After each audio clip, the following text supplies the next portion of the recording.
Welcome back to the Business Simple podcast. It's your host, James. Today, we have a very special guest, the former owner of Maugers Contracting and now the Mayor of Christchurch.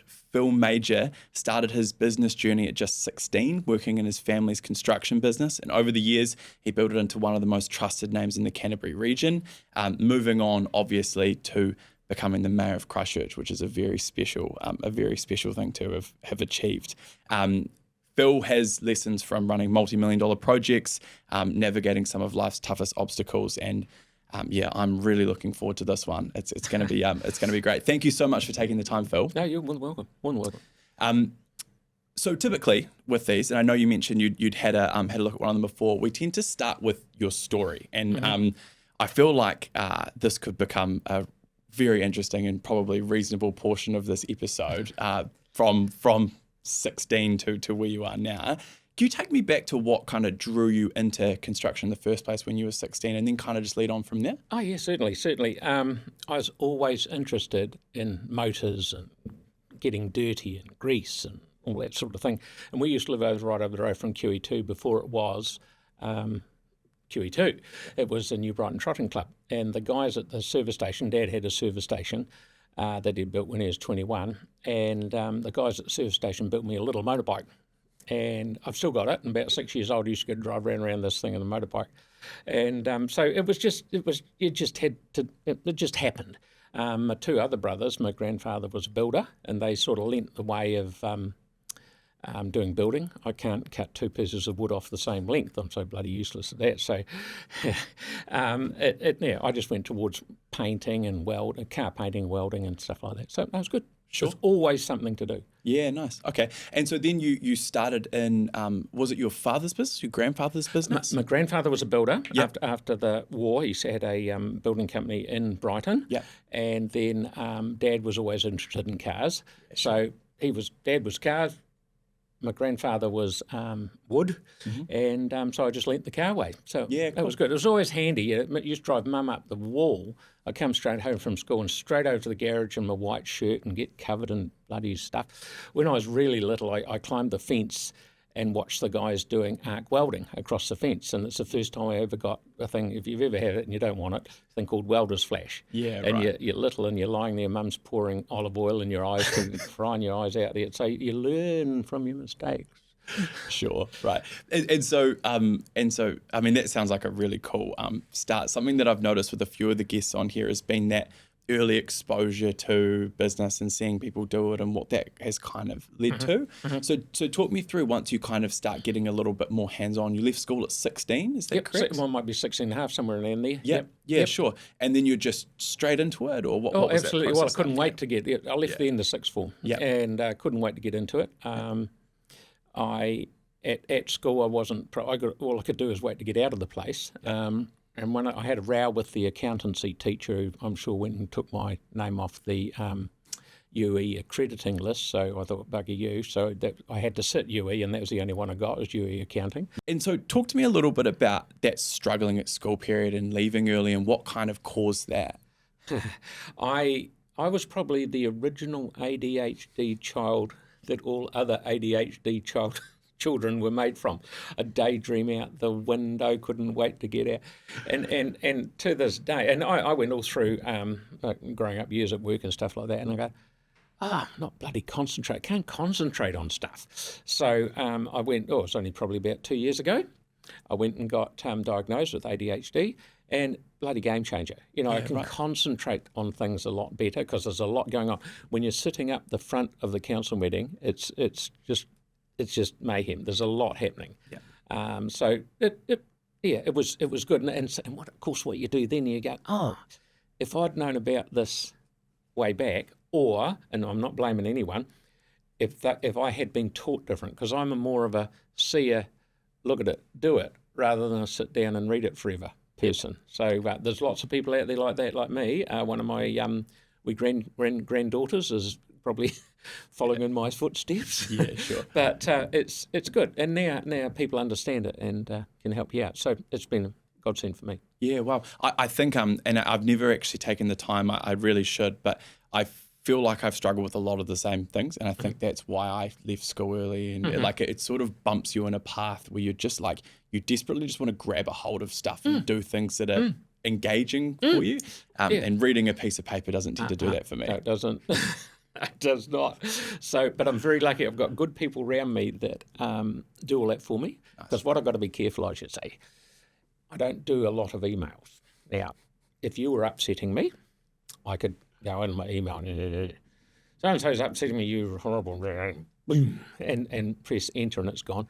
It all becomes discoverable, right? And that's not good if you're in a ADHD mood and you're trying to get some point of view across. So I write stuff down on paper and I then look at it and retrain it and don't do stuff in a hurry because it can come out and bite you on the backside. Go a little bit too fast.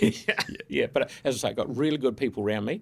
They look after a lot of my emails. I do some. They do the most of them, and it's good.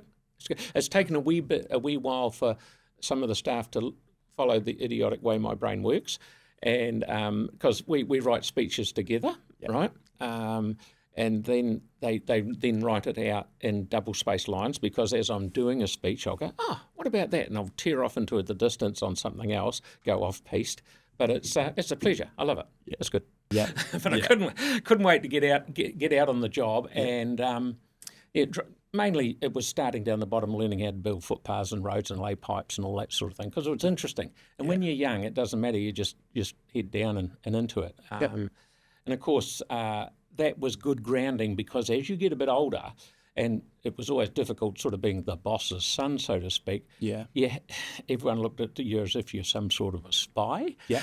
Yeah, sure. But as long as you knew what you were talking about and had to tell older people or ask older people what to do, it was good as long as you could prove that you could do it. So yeah, sure. Good grounding. Do you think that helped to shape up your work ethic at all? You having a little bit of extra to prove, or did it make life a bit easier for you? Oh no, certainly no. The old I didn't think so. No. The old man was fairly hard on us and made sure we did everything right. Yeah. There was no sort of slack given or favours given, and it was good. It's good training. And I have to say it, I don't think young people these days, and I know you're a younger person, some young people these days haven't got the work ethic that we all had back then. All of us had it back then, but it doesn't seem to be as prevalent now. Yeah. I it's great to get off to a tangent early. I couldn't agree with you more.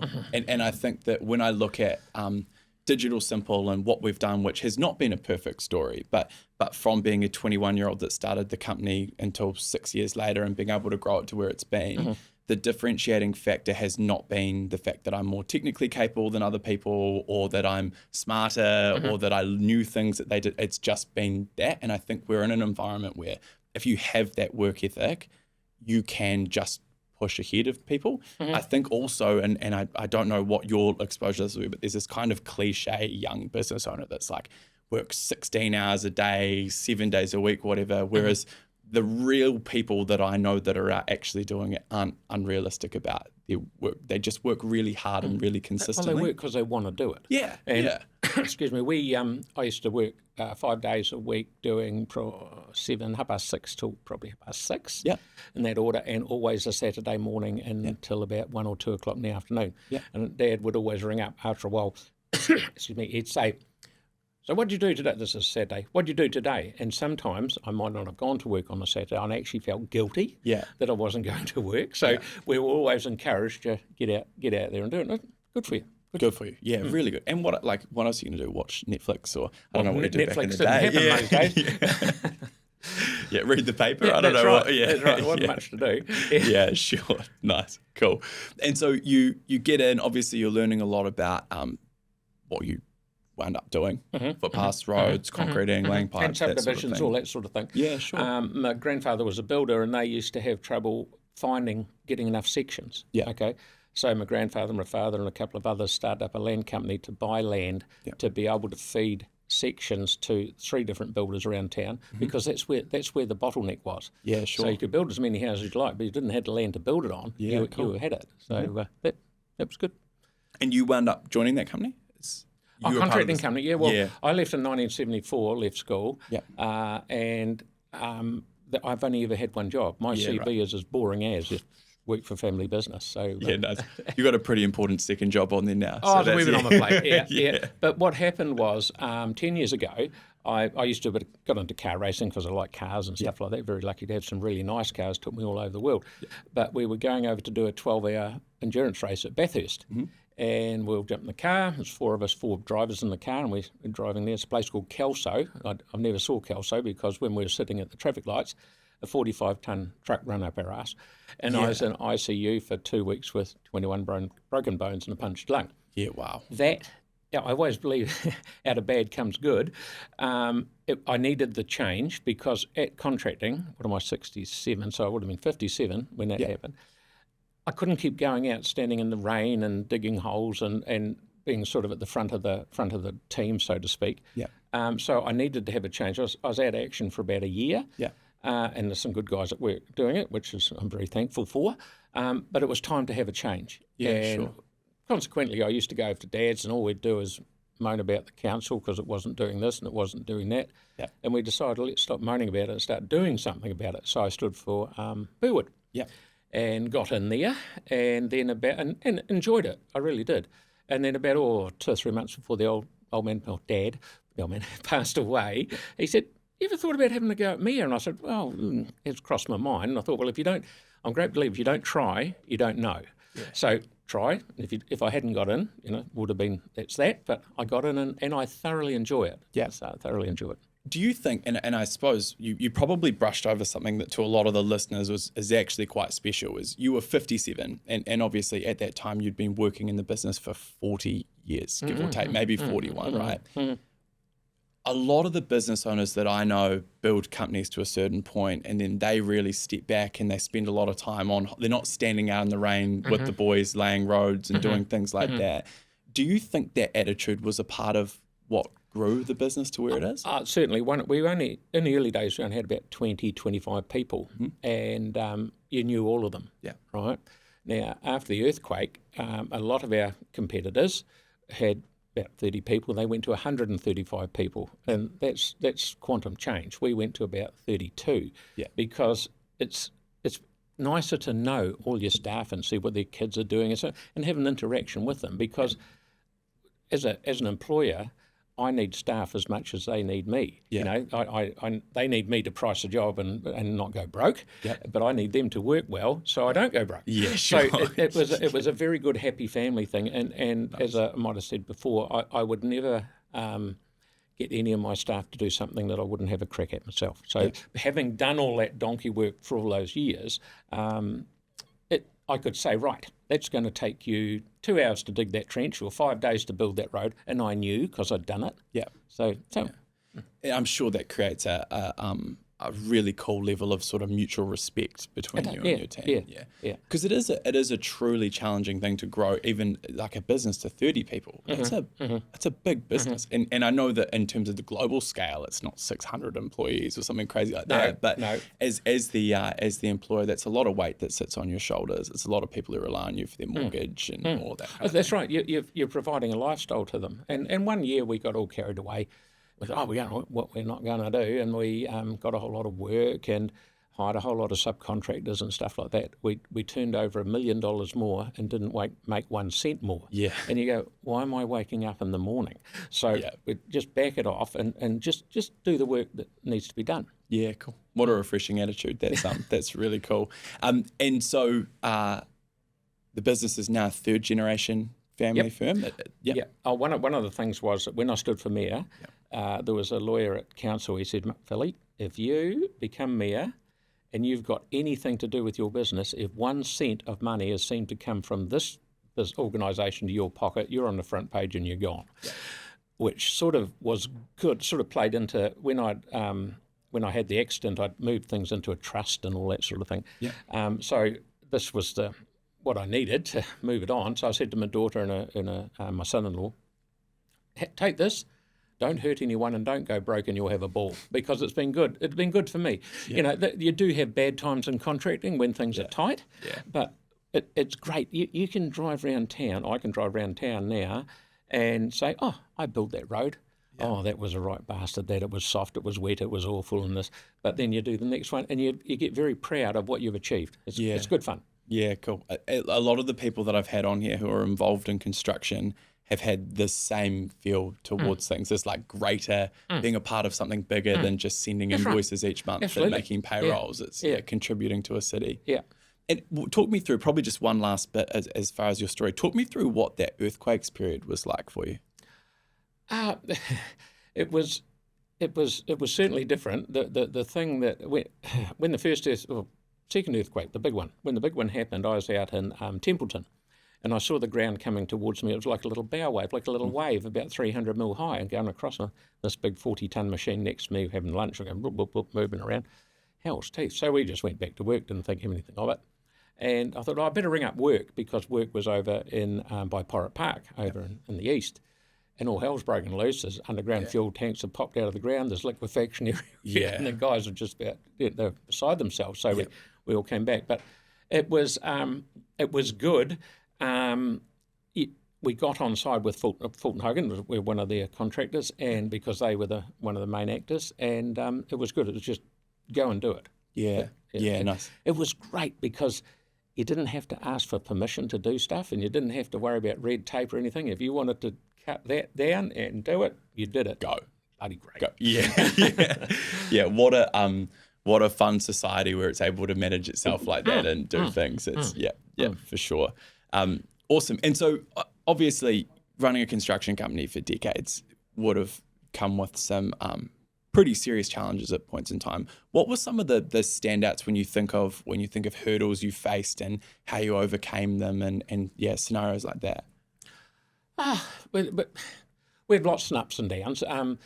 We're very lucky that, I always felt we're very lucky. We always had a good continuity of work because Dad owned the land. Yeah. People always said, your father owns the land, he gets it done for nothing. And he said, nah, he buys the land, the work has to be done at proper market rate. Everything was kept right above board, so there was no sort of, you bought the land cheap and you can do this. It all had to stack on its own 2 feet. Yeah. But Canterbury, Christchurch, it goes up and down and sort of just flows, whereas Auckland's bang, boom, bang, boom. It's like Queenstown's a bit like that as well. So we're very lucky that we were just quietly kept ourselves busy all the time. Yeah, and I think that's definitely reflective of what we've seen, say, the last couple of years with the property market and things like that. Is we do a lot of work across that industry, and Wellington came back 25%. Property prices 24.9% from the peak. Well, we've got so many people moving to Christchurch at the moment. It's good. Our building consents haven't dropped. They've slowed slightly, but still on the rise because people want to live here. So, and it's good. And it's a brilliant city. Like we were saying before this, it's got a pretty seriously positive feel about it right now and a lot of momentum. Absolutely. You know, as we were talking earlier, you just have to walk past the stadium, you get a spring in your step, and you don't have to walk past it. You can see it from just about everywhere. Yeah. So it's great. It's really good. Yeah, cool. Hey, you touched on earlier that accident in 2015 and how that gave you an opportunity for a reset, which I think is obviously finding something positive. What's the expression? Seeing the sun through the clouds or something like that. Yeah. What kind of impact did that have to you in the time, and then how were you able to overcome something like that and turn it into such a positive thing? Well, you've got to be positive. I'm a firm believer that things were pretty tough bad back then. I was in the back of the car. They had to cut the B pillar out to get me out. Yeah. I had a free ride in a helicopter, not that I can remember it, and went to a hospital in Sydney called Westmead. But I'm a great believer out of bad comes good. And I look back then, and there was pretty dark times, but everyone I feel needs a come to Jesus moment to make sure you don't know how lucky you are, and things could change just like that. Yeah. And you've got to appreciate every day you've got, that you get up. Sometimes I'm driving down the road and think, having a bad day, and then you might see something or someone on the side of the road and go, that could have been me. Yeah. And you go, I'm so lucky. Yeah. And I've got, my wife and I have got 9 grandchildren, all in Christchurch, under 13 years old, and it's good fun. That did keep you pretty busy. Christmas is a write-off. Yeah. Nice. People often describe your leadership style as hands-on, and I spoke earlier about that being out in the rain and that sort of thing. How would you describe your approach to leading teams, and then in turn, we've obviously flowed through to leading a city? One of the first things first thing about learning things was, and when I started playing around with engines, pull them apart. It's the best way to find something out is pull it apart. Yeah. And the big challenge is that you don't have too many spare bits when you put it back together. Yeah. But as I say, never get someone to do something that you wouldn't do yourself, and be hands-on and show them. And I say to my daughter and my son-in-law and other guys that I said, I try and instill my little bit of wisdom on them. And sometimes they look at me and say, oh, stop telling us what to do. And I say, listen, if you've stuffed as many things as I have, listen to me about this, because I have stuffed one of those. Yeah. And I'm just trying to impart a little bit of what's left of my wisdom on them. So it's I like being hands-on. I do not mind getting dirty or wet or whatever. So it's all part of the fun. Yeah, sure.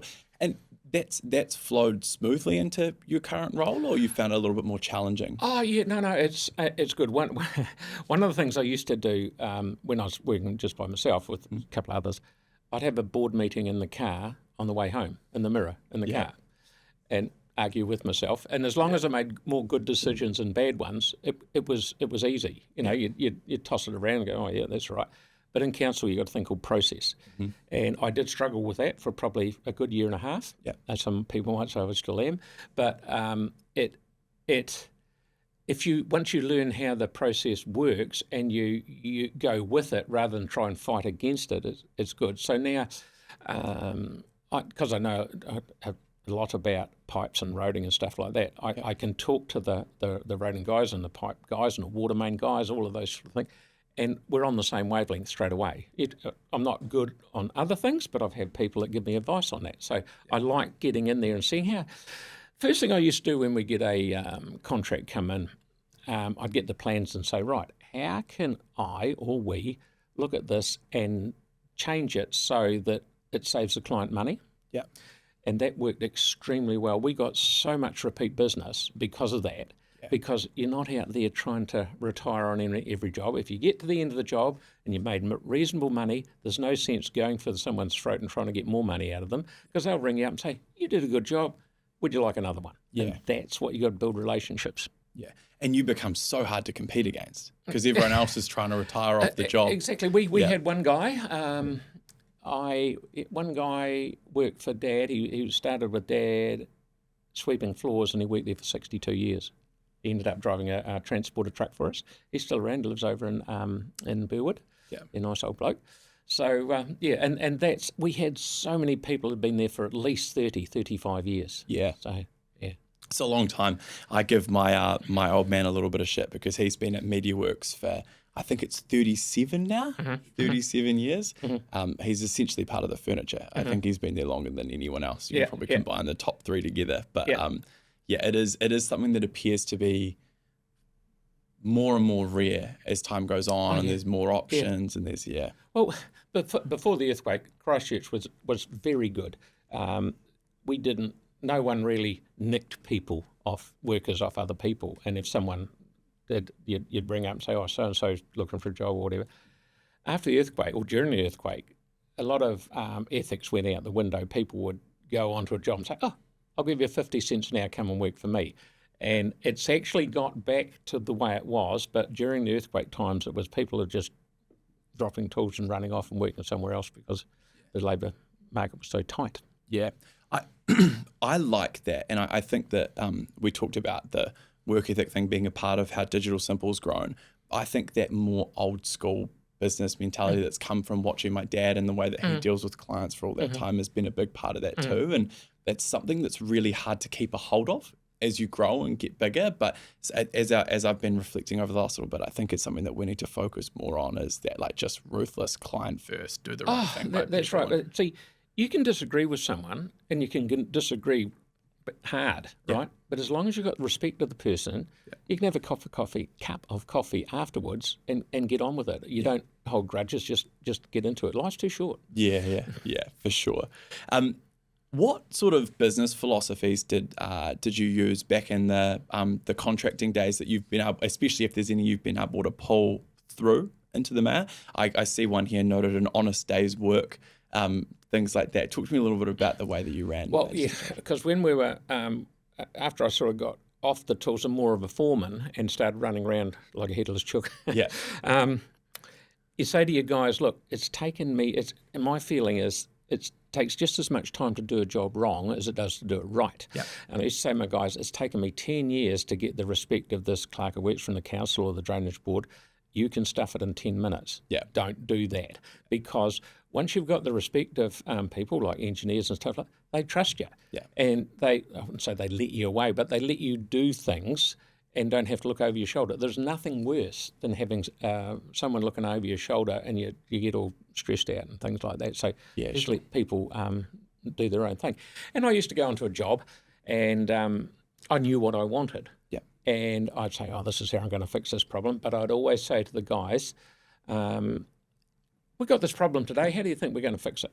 And 9 times out of 10, they'd have the same thought as me. Sure. And sometimes they'd have another idea. And I go, that's better than mine. And you'd always let them buy into it. Otherwise, you're just wandering onto their own and say, do this, do that. And people don't, you don't let people think for themselves. And no one's stupid, they'll do it. Yeah, for sure. Especially, and as you find those good people being able to hang on to them absolutely. and empower them. Yeah, sure. Yeah.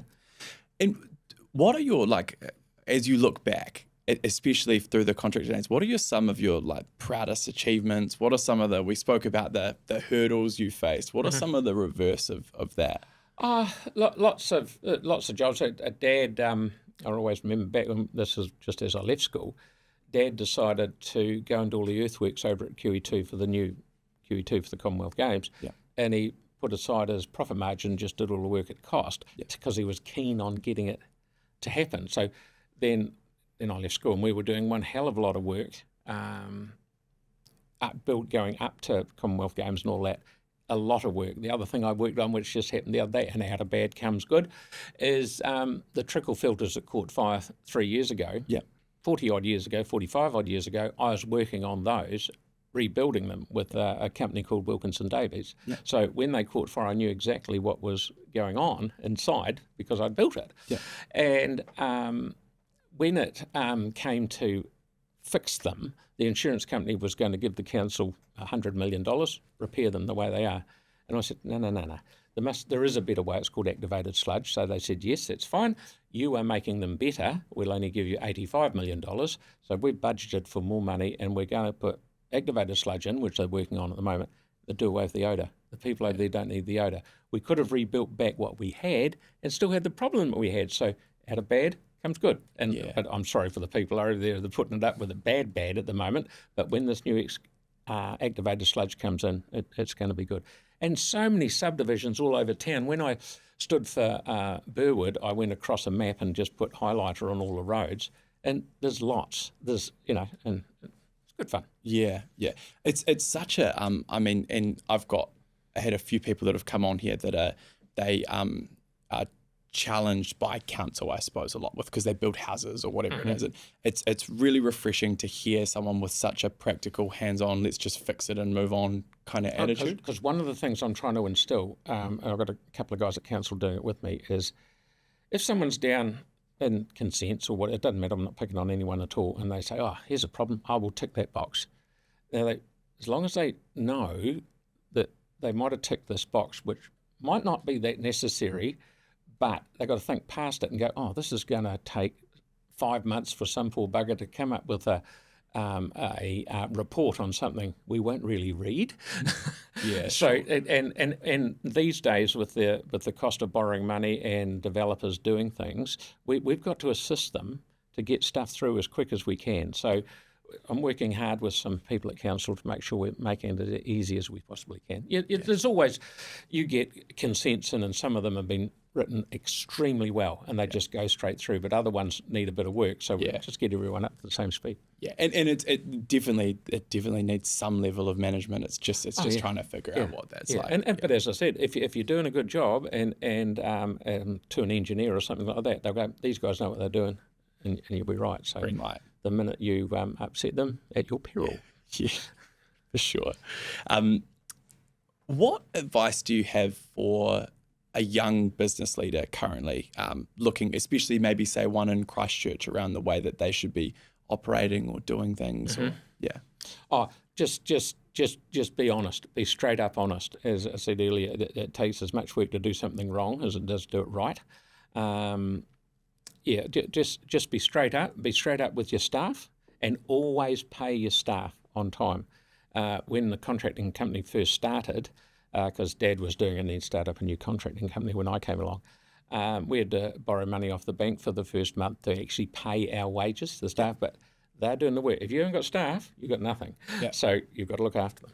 Yeah, and I suppose that probably spills over into paying your contractors, paying everyone that's involved in that. Pay everyone on time. If everyone in New Zealand paid everyone on time, it would be a lovely place. Be no problems, yeah. And because we've had a number of and me and my accounts teams have had colourful conversations about this in the past, where we've even had invoices from people that owe us money. Mm-hmm. I'm like, we have to pay on time. Like, the way we do is we just pay things on time. We do it all the time. And that's a bit of pill to swallow. Yeah. You're giving them money and they owe you. Yeah. And you're like, this just doesn't really make any sense. But you just, the second that you break that you become the start of an ongoing problem. And I just think with the way that businesses overarchingly in New Zealand at the moment, the level of liquidations, the level of, I know personally for us, what we're writing off and things like that, we just don't need anyone adding to it. Don't buy something unless you can pay for it. And think of the tax you're saving. Yeah. It's got to be an upside.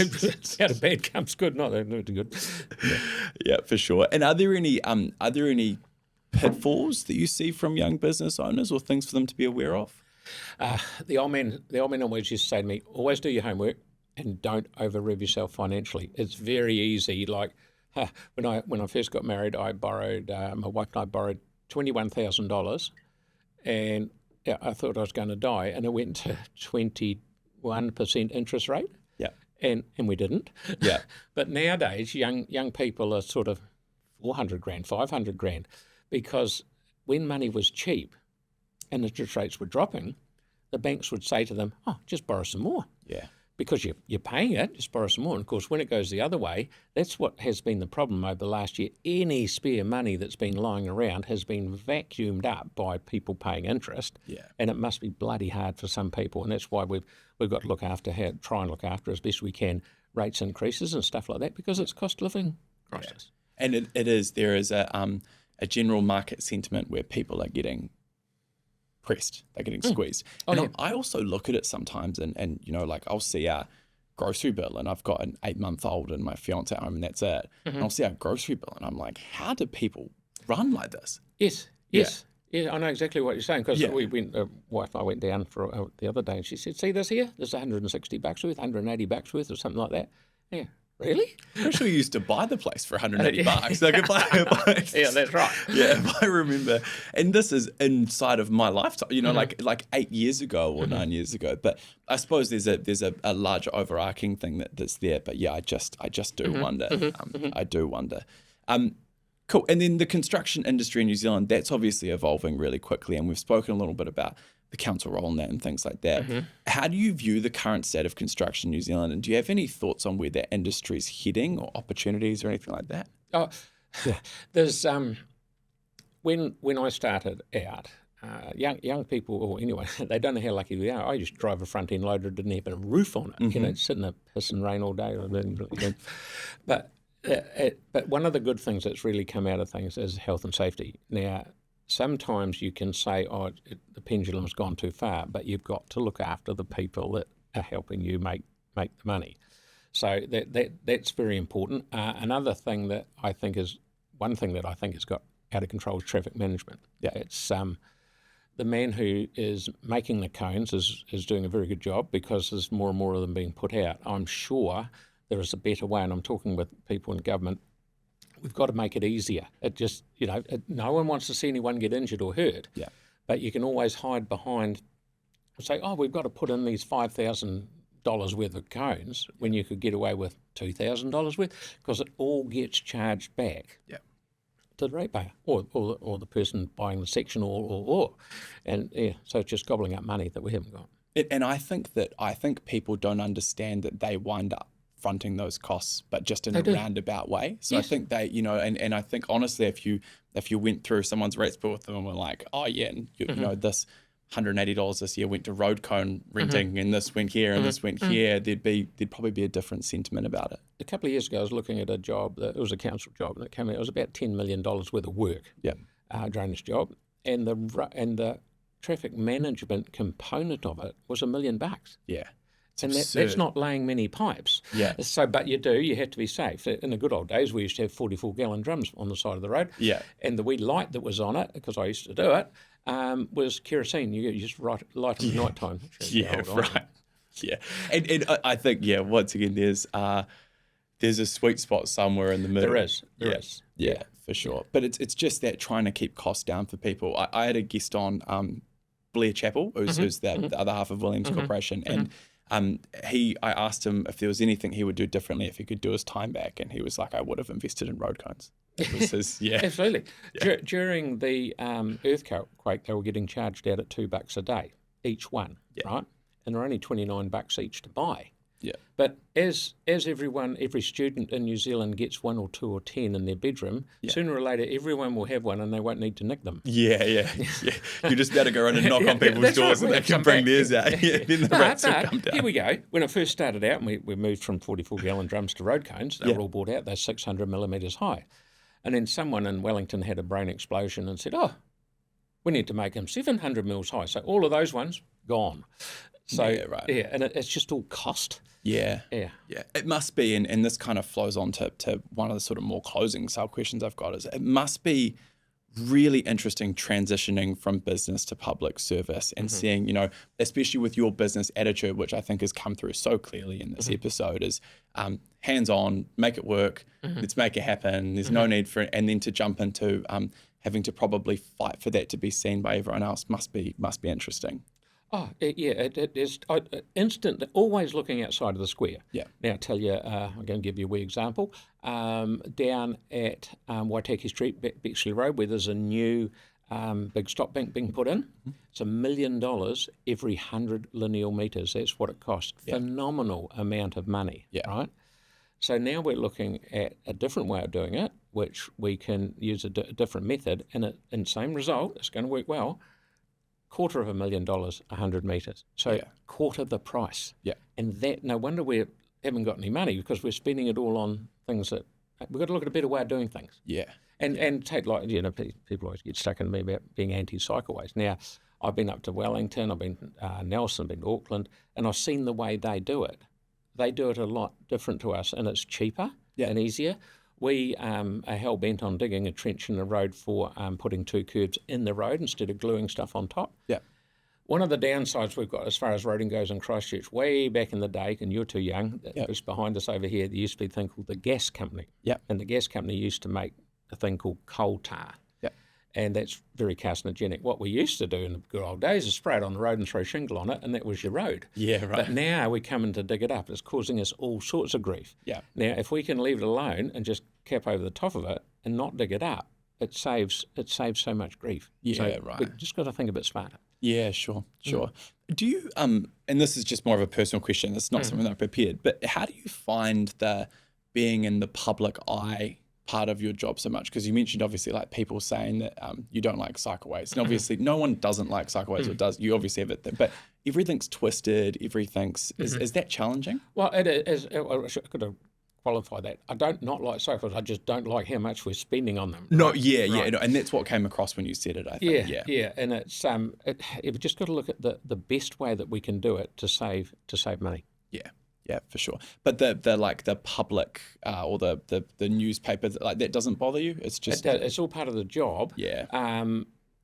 Having contracting, when I had contracting, like someone would go out and actually dig up a cable, or they'd back into something. Well, it didn't happen all the time, but the goalposts just move all the time.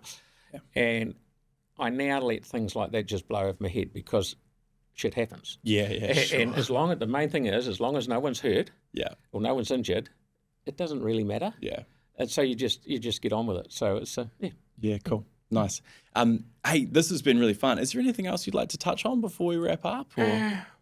No, I think we're pretty good. Yeah, cool. Yeah. We're doing good as far as time goes. I'll remember something as soon as I walk out the room. Yeah, that's just the way that it works. Hey, I have a sort of a closing question that I ask all of the guests that come on board. That question is just, if you were to do your time over, is there anything that you would have done differently?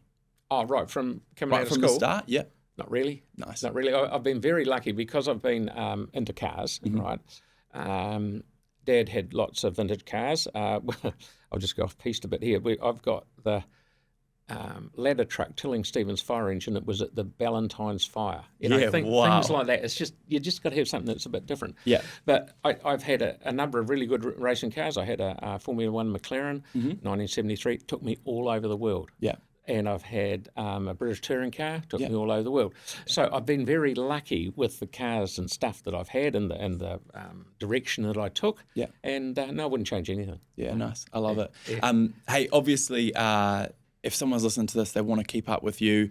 Is there an easy way to do that? Are you on social medias, or is it just keep an eye on what's happening through the council? How does that best? There's Phil for Mayor, I think it is, on Facebook. Yeah, or just get hold of this young lady called Ruth at my office. Yeah. And she all you do is say Phil said, and she'll pass it through to me. Yeah, right. Yeah. Cool. Awesome. Hey, Phil, I've really enjoyed this. It's been bloody good. Thank you very much. Awesome. Thank you for your time. Yep. If you've listened this far, thank you very much. Make sure you check us out on social media. This will be posted across YouTube as well if you want to see the video version. And stay tuned. We have some really exciting guests coming up for future episodes. Thanks again, Phil. Cheers, mate. Thank you very much.